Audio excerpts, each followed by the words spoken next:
বাজারে অবস্থান করছিলেন 15 থেকে 20টি প্রশাসনের গাড়ি। সেখানে একটি গাড়িতে তাকে উঠিয়ে নিয়ে যায় এবং গাড়িতে ওঠানোর সাথে সাথে তার চোখ বেঁধে ফেলা হয়। সেখান থেকে তাকে রাজপাড়া থানায় নিয়ে যাওয়া হয় এবং নিয়ে যাওয়ার পরে তার উপর চালানো হয় নির্মম নির্যাতন। এবং নির্যাতনের যে স্ট্রিমগুলো চালানো হয়েছে তার মধ্যে ছোট্ট একটি দৃশ্য বলছি, সেটা হচ্ছে তার হাতের কবজি এবং পায়ের তালু এই দুটো জায়গায় চাকু দিয়ে খুঁচিয়ে খুঁচিয়ে তাকে রক্তাক্ত করে দেওয়া হয়েছিল। ঠিক রাত যখন 1:30 থেকে 2 বাজে তখনই এই প্রশাসনের যে চিরাচরিত মাস্টার প্ল্যান ছিল সেই প্ল্যানে তারা চলে যায়। তাকে নিয়ে দাঁততলা নামক একটি জায়গায় আমবাগানে নিয়ে গিয়ে তার পায়ে শটগান ঠেকিয়ে 3টি গুলি করে তার পাকে ঝাঁঝরা করে দেয়। যেমনটি আমরা দ্বিতীয় ভাগে আমরা 4টি অভিযোগ দায়ের করেছিলাম, ঠিক একই মাস্টার প্ল্যান এই ক্ষেত্রে প্রযোজ্য হয়েছে। পরবর্তীতে এই শটগানের গুলির শব্দে যখন পার্শ্ববর্তী লোকজন চলে আসে তারা তাড়াহুড়ো করে তাকে মাইক্রোবাসে উঠিয়ে নিয়ে যায় এবং মাইক্রোবাসে ওঠানোর পরেও তার নিস্তার দেওয়া হয়নি। তাকে সেই ক্ষতস্থানে আঘাত করতে করতে তাকে নিয়ে যাওয়া হয় রাজশাহী মেডিকেল কলেজ হসপিটালে। সেখানে নিয়ে যাওয়ার পরেও তাকে কোনো রকম চিকিৎসা দেওয়া হয়নি, বিনা চিকিৎসায় তাকে সেখানে ফালিয়ে রাখা হয়। কোনোভাবেই তার বাবা সংবাদ পান তার ছেলেকে আহত অবস্থায় মেডিকেল হসপিটালে ফেলে রাখা হয়েছে। ইতিমধ্যেই তৎকালীন রাজশাহী মহানগরীর সাধারণ সম্পাদক ছিলেন আওয়ামী লীগের ডাব্লু সরকার, তিনি হসপিটালে গিয়ে উপস্থিত হন এবং ডক্টরদেরকে তিনি শাসিয়ে আসেন যেন তাকে কোনো রকম চিকিৎসা না দেওয়া হয়। পরবর্তীতে এই ভিকটিমের বাবা এই হসপিটালে যিনি পরিচালক ছিলেন তার বরাবর তিনি অভিযোগ করেন। অভিযোগের ভিত্তিতে তাকে সেই হসপিটাল থেকে ঢাকাতে রেফার করে দেওয়া হয়। ঢাকা পঙ্গু হসপিটালে আসার পরেও সেখানে তিনি 5 দিন চিকিৎসাবিহীন অবস্থায় সেখানে পড়েছিলেন। এই 5 দিনে তার পায়ে ক্ষত ধরে যায় এবং তার পা থেকে দুর্গন্ধ বেরোতে থাকে। পরবর্তীতে 7 দিনের মাথায় ডাক্তারের পরামর্শে তার পা কেটে ফেলা হয়। বর্তমানে তার একটি পা কেটে ফেলা হয়েছে এবং সেখানে কৃত্রিম পা লাগানো হয়েছে। আর সেখান থেকে তাকে মামলা দিয়ে তাকে কারাগারে পাঠানো হয়। বর্তমানে তিনি 25টি মামলা মাথায় নিয়ে তার দিনাতিপাত করছেন।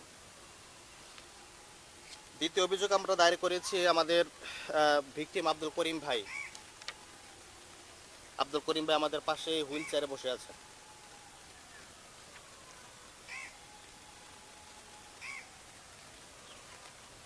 2013 সালের 3 মার্চ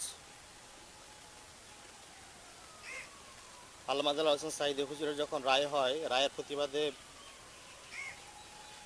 শেখের খিল চট্টগ্রামে প্রতিবাদ মিছিল বের করা হয়।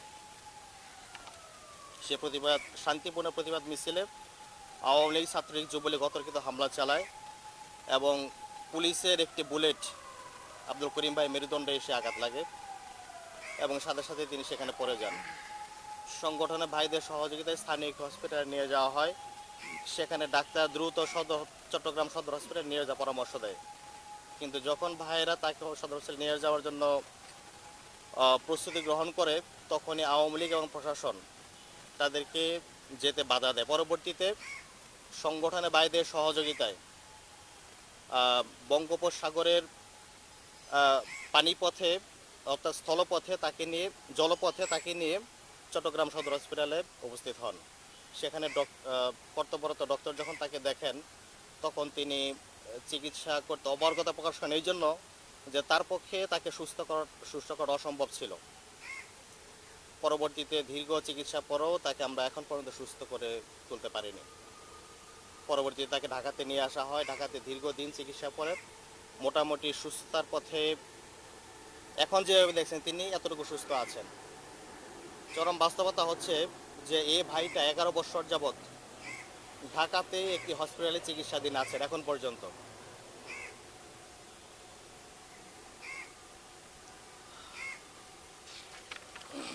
আমাদের তৃতীয় অভিযোগ আমাদের আলমগীর ভাই, আমার বাম পাশে যিনি হুইল চেয়ারে বসে আছেন।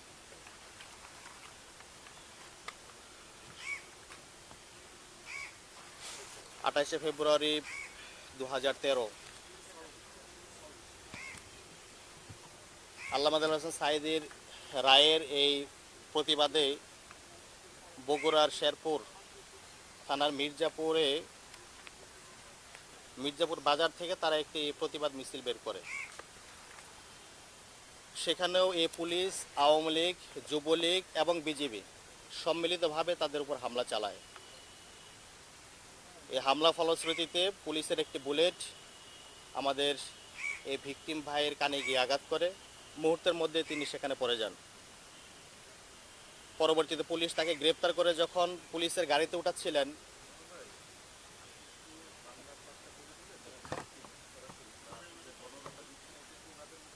আচ্ছা আমি একটু শেষ করে পরে তাদের কাছে আপনার পয়েন্ট জেনে নিয়ে নিই, ঠিক আছে। পরবর্তীতে যখন তাকে পুলিশের গাড়িতে উঠাবে, সেই মুহূর্তে আওয়ামী লীগ এবং যুবলীগের যারা ছিলেন সেখানে পুলিশের হাত থেকে তাকে কেড়ে নিয়ে তার উপর অবর্ণনীয় নির্যাতন চালায়। আওয়ামী লীগ, ছাত্রলীগ, যুবলীগ যারা ছিলেন তাদের হাতে হকি স্টিক, তারপর আগ্নেয়াস্ত্র, এগুলো দিয়ে তার উপর অবর্ণনীয়ভাবে হামলা চালাতে থাকে। এক পর্যায়ে রামদা দিয়ে তার দু পায়ে দুটো কোপ দেয় এবং তার মাথায় হকি স্টিক দিয়ে আঘাত করে। ফলশ্রুতিতে সে সেন্সলেস হয়ে পড়ে যায়।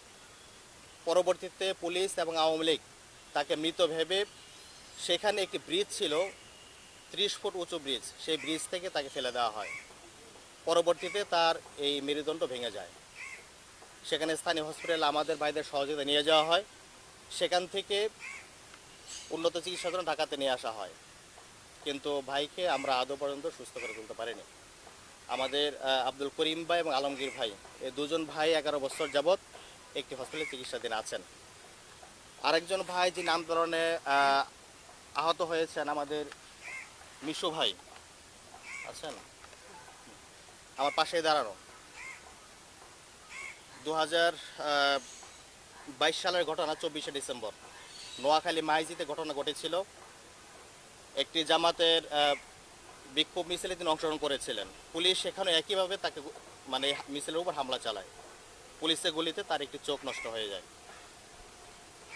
আমরা উন্নত চিকিৎসার জন্য চেষ্টা করছি, কিন্তু ডাক্তারদের বক্তব্য অনুযায়ী তার চোখ আদৌ ভালো হবে কিনা এটা আমরা সংশয়ে আছি।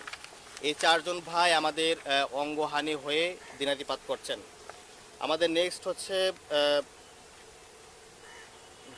3 জন ভাই, 2 জন ভাই মিসিং হয়েছিলেন, তারা ফিরে এসেছেন। একজন ভাই এখনও মিসিং আছেন, যাদেরকে আমরা খুঁজে পাইনি এখন পর্যন্ত।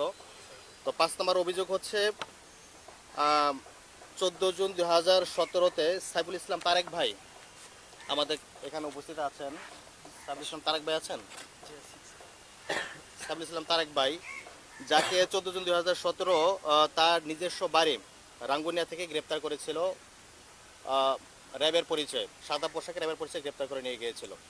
সেখান থেকে রাঙ্গুনিয়া র্যাব ক্যাম্প, তারপরে সেখানে 59 দিন সেখানে রাখার পর নিয়ে আসা হয় উত্তরা ক্যাম্পে। উত্তরা ক্যাম্পে 2.5 বছর রাখার পরে তাকে পাঠিয়ে দেওয়া হয় 2019 সালে ময়মনসিংহ র্যাব ক্যাম্পে। সেখানে একটি মামলা দিয়ে ফুলবাড়িয়া থানায় পাঠিয়ে দেওয়া হয়। তারপরে 10 মাস কারাভোগের পর তিনি আমাদের মাঝে ফিরে আসেন। 6 নম্বর অভিযোগ হচ্ছে আমাদের নুরুল আমিন ভাই, তিনি আমাদের মাঝে উপস্থিত আছেন। নুরুল আমিন ভাই, তাকে ভাটারা, তিনি তৎকালীন ভাটারা থানা সভাপতি ছিলেন।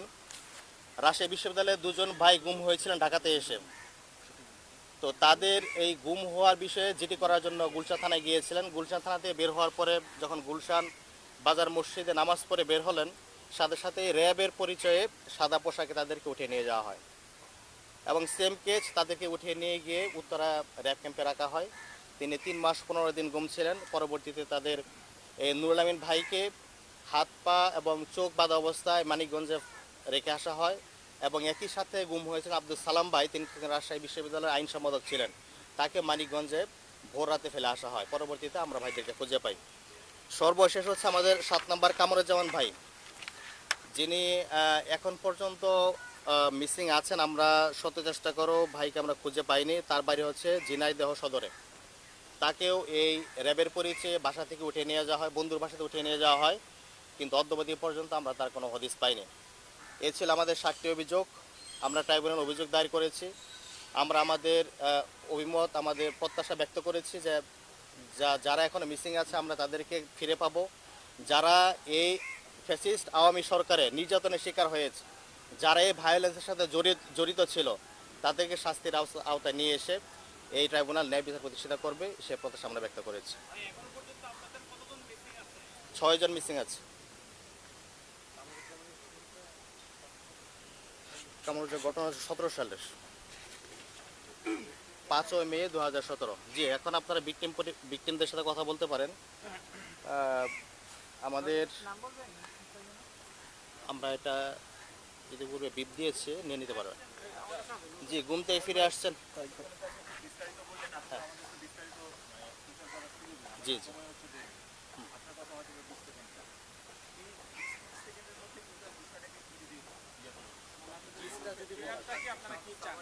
আচ্ছা, জি, আমরা আজকে সাক্ষীর যে অভিযোগ দায়ের করেছি সেখানে হচ্ছে 4 জন পুলিশ নির্যাতনে তারা কেউ পঙ্গু হয়ে গিয়েছে, কেউ অঙ্গহানি হয়েছে। আর 2 জন ভাই যারা দীর্ঘদিন গুম ছিল তারা ফিরে এসেছে। একজন ভাই 3.5 বছর গুম ছিলেন, তিনি ফিরে এসেছেন। আরেকজন ভাই 3 মাস 15 দিন গুম ছিলেন। আর আরেকজন ভাই কামরুজ্জামান ভাই, যিনি 2017-তে মিসিং হয়েছেন, গুম হয়েছেন, এখন পর্যন্ত আমরা তাদেরকে ফিরে পাইনি। আমরা সামষ্টিকভাবে 7টি অভিযোগে আলাদা আলাদাভাবে এই ভিকটিম পক্ষ থেকে দায়ের করেছি, ভিকটিমের পক্ষ থেকে দায়ের করেছি। তারা তাদের উপর যে নির্যাতন চালিয়েছেন এই আওয়ামী লীগ সরকার বা প্রশাসন, এই নির্যাতনের তারা বিচার চায়। এবং যারা মিসিং আছে, এই মিসিং পরিবার এখানে উপস্থিত আছেন। আমরা যেহেতু আমাদের জনশক্তি তারা ছিল আছে, আমরা সংগঠনের পক্ষ থেকেও এই প্রত্যাশা জানিয়েছি যে যারা এই জুলুম নির্যাতন চালিয়েছে তারা যেন এই শাস্তির আওতায় আসে এবং যারা মিসিং আছে তাদেরকে যেন আমাদের মাঝে ফিরিয়ে দেওয়া হয়। আমরা তদন্তের স্বার্থে নাম বলতে চাচ্ছি না, তবে নির্ধারিত স্থানে যারা শৃঙ্খলা বাহিনী ছিলেন, যারা এই ভায়োলেন্সের সাথে জড়িত ছিলেন, তাদের নাম এখানে উল্লেখ করা হয়েছে। এবং আমরা যাদেরকে চিনেছি, আওয়ামী লীগ, ছাত্রলীগ, যুবলীগ, যারা প্রকাশ্যে এই ভায়োলেন্সে জড়িত ছিল, তাদেরকে এখানে আসামিভুক্ত করা হয়েছে, এজাহারভুক্ত করা হয়েছে। এটা আলাদাভাবে এটা না না না, শুধু আইন শৃঙ্খলা বাহিনী যারা এটার সাথে এই ভায়োলেন্স যারা জড়িত ছিল সুনির্দিষ্টভাবে তাদেরকে অভিযোগ করা হয়েছে। এটা তো একটু বলা কষ্ট হবে। যেমন এক নাম্বার যিনি জনি ইসলাম ভাই, এটাতে 13 জনের আসামি করা হয়েছে। 2 নম্বর আব্দুল করিম ভাইয়ের যে এখানে 5 জনকে আসামি করা হয়েছে। 3 নাম্বার আমাদের আলমগীর ভাই, এখানে 14 জনকে আসামি করা হয়েছে। আর দেলাওয়ার হোসেন মিশু ভাই আমাদের 4 নাম্বার অভিযোগ, এই অভিযোগে এখানে 7 জনকে আসামি করা হয়েছে। তারপর অভিযোগ 5 নম্বরে সাইফুল ইসলাম তারেক ভাই, এখানে 6 জনকে অভিযুক্ত করা হয়েছে। 6 নম্বর অভিযোগ নুরুল আমিন ভাই, এখানে 4 জনকে অভিযুক্ত করা হয়েছে। আর সর্বশেষ 7 নম্বর কামরুজ্জামান ভাই, এখানে 4 জনকে অভিযুক্ত করা হয়েছে। জি জি, আলাদা আলাদা। সেখানে র্যাব জড়িত ছিল এবং সাদা পোশাকে পুলিশ জড়িত ছিল। হ্যাঁ, জি, আপনারা তাহলে একটু ভিকটিমের সাথে কথা বলতে পারেন। আমাদের আব্দুল করিম ভাই আছে, আলমগীর ভাই আছে, আর হচ্ছে দীর্ঘদিন যিনি গুম ছিলেন আমাদের তারেক ভাই।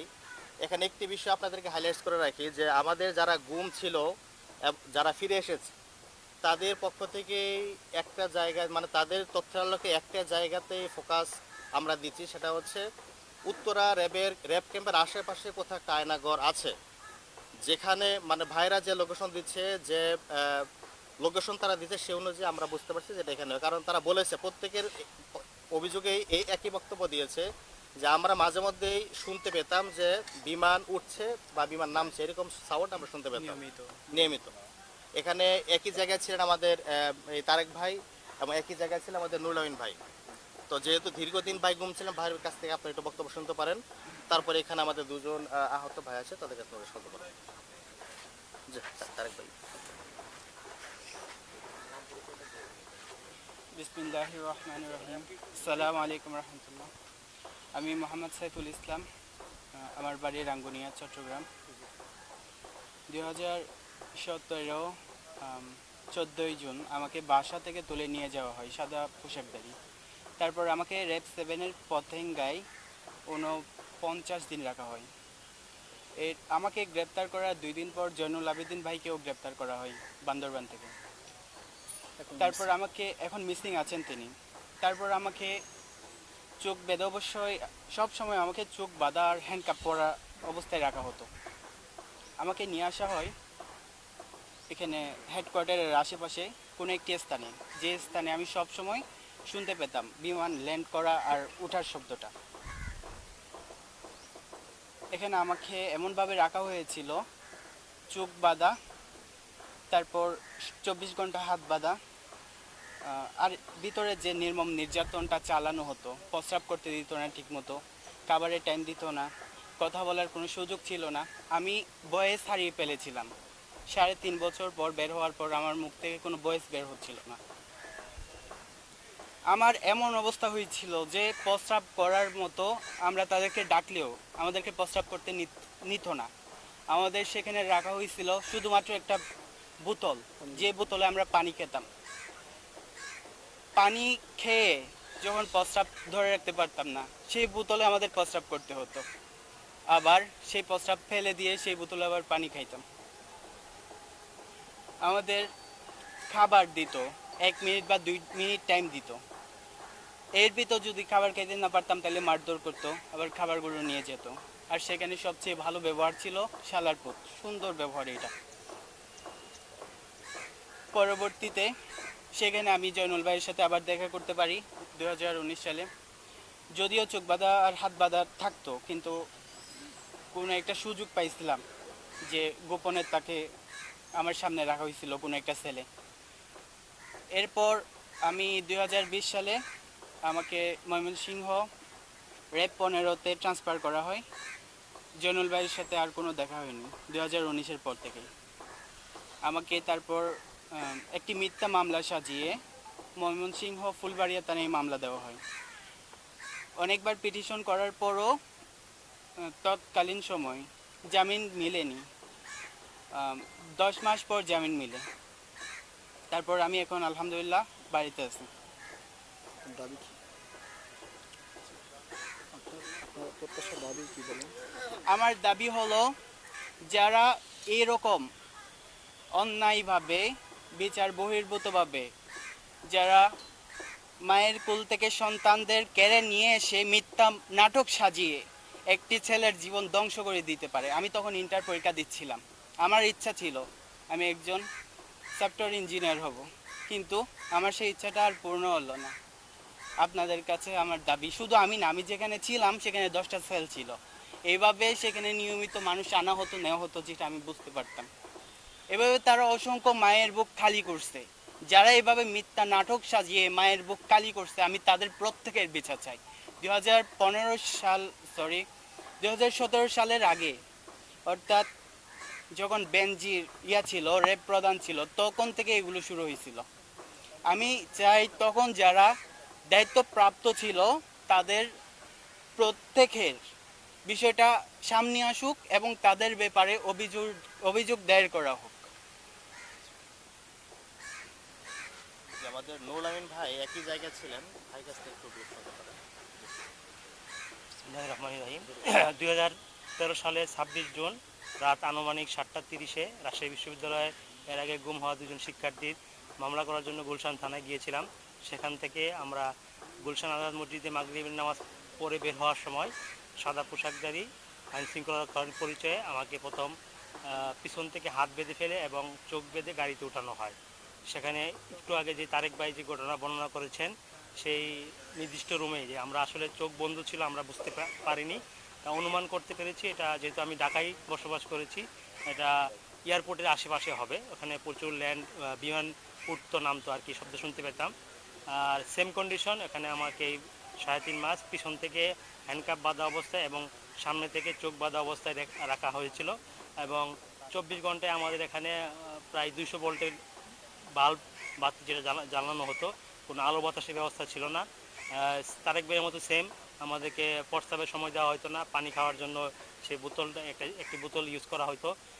গোসল এবং ওয়াশরুমে যাওয়ার সর্বোচ্চ 3 থেকে 4 মিনিট পেতাম। টোটালি 24 ঘন্টায় আমাদেরকে রিমাইন্ড যেটাকে বলে মেন্টালি টর্চার করা হতো। এভাবেই প্রায় 3.5 মাস, 3 মাস 15 দিন আমি ওখানে ছিলাম আর কি। জি, আপনারা আর কারোর সাথে কথা বলতে চাইলে বলতে পারেন, না হলে আমরা শেষ করতে যাচ্ছি। জি, কথা বলবে? জি,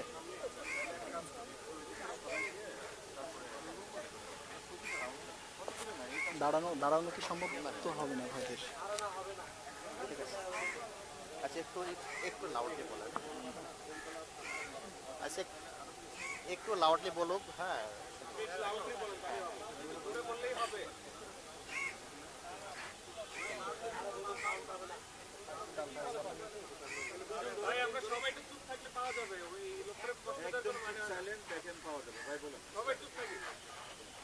আসসালামু আলাইকুম রহমতুল্লাহ।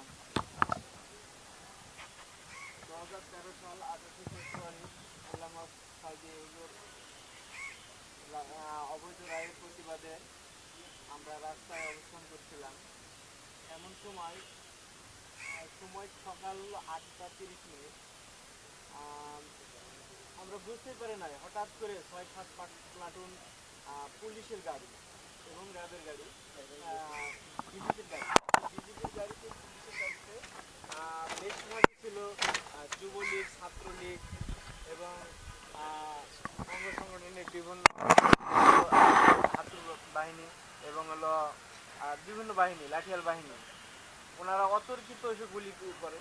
গুলি এক পর্যায়ে আমার ছিটানো গুলি আমার এই পাশে ঢোকে। আমি তখন চোখ মুখ চেপে ধরে, আমি তখন বেহুশ অবস্থা হয়ে গেছে, সবাই দৌড়ে পালিয়ে চলে যাচ্ছে। আমি তখন বসে পড়লাম, এক সাইডে বসে পড়লাম। পুলিশ এসে আমার হ্যান্ডকাপ পরায়, হ্যান্ডকাপ পরায় পিছনে হাত বেঁধে হ্যান্ডকাপ পরায় ফেলে, এটা টানা নিয়ে যায় পল্লার ধরে। কিছু দূর যাওয়ার পরে 50 গজ হবে যাওয়ার পরে ছাত্রলীগের ছেলেগুলোরা, যুবলীগের ছেলেগুলোরা দৌড়ে আসতেছে, কেড়ে নিয়ে আমার মারধর শুরু করে। এক পর্যায়ে একজন কুড়েলের মতন এখানে একটা কূপ দেয়, এখানে একজন কূপ দেয়, এই পাশে একজন কূপ দিয়েছে। আমার হাত পিছনে হাত আছে, হাতে পিঠে বাড়ি দেয়, মানে বাড়ি দেয়, হাতগুলো কেটে যায়। তারপর এক পর্যায়ে যখন ওরা খেলা রাখে, আমার মারতেছিল। মারার পর এক পর্যায়ে একজনা বাড়ি দিচ্ছে এখানে হকিং দিয়ে। এখানে বাড়ি দেওয়ার পরে আমি বেহুশ হয়ে গেছি। এরপরে আমি আর বলতে পারবো না। ওনারা অনেকক্ষণ পিটাইছে, পিটানোর পর মনে করছে যে মারা গেছে। ওনারা যখন মনে করছে যে মারা গেছে, ওই পুলিশের গাড়িতে উঠায় হ্যান্ডকাপ অবস্থায় আমার এই ব্রিজ থেকে ফেলা দিয়েছে। ব্রিজটা ছিল পরে ওনারা দেখিয়া করছে, আনুমানিক করছে 30 ফুট থেকে 35 ফুট উঁচু হবে, উঁচু থেকে ফেলা দিয়েছে। ফেলানোর পরে আর তখন আমি বেহুশ। এক পর্যায়ে আমাদের ভাইয়েরা ওখান থেকে একটি সরকারি মেডিকেলে নিয়ে যায়, তাৎক্ষণিক একটি চিকিৎসা দিয়ে আবার ঢাকাতে পাঠানো হয়। আমার অপরাধ ছিল যে বাংলাদেশ ইসলামী ছাত্র শিবির করি, এই কারণেই আমার এত নির্যাতন, এত জুলুম বা এই শাস্তি। আমি পড়াশোনা করতাম 2013 সালে, আমার ফার্স্ট সেমিস্টার ছিল, মাস্টার্স দিতে পারি নাই। আমার কাগজপাতি সব কিছু কলেজ থেকে সব পরে শোনা গেছে যে পোড়া ফেলাইছে নাকি ফেলা দিয়েছে, বলতে পারবো না। পরে শুনছি আমার 2 বছর পরে আমি পরীক্ষা দিতে চাইছিলাম, আমার পরীক্ষা দিতে দেয় নাই, পরে আর পরীক্ষা দেওয়া হয় নাই। এখন প্রত্যাশা আমার যারা নির্যাতন করেছে, জুলুম করেছে এবং এতদিন আমার যে এই অবস্থায় রাখছে, তাদের আমি বিচার চাই এবং আইনের আওতায় এনে তাদেরকে শায়েস্তা করা হোক।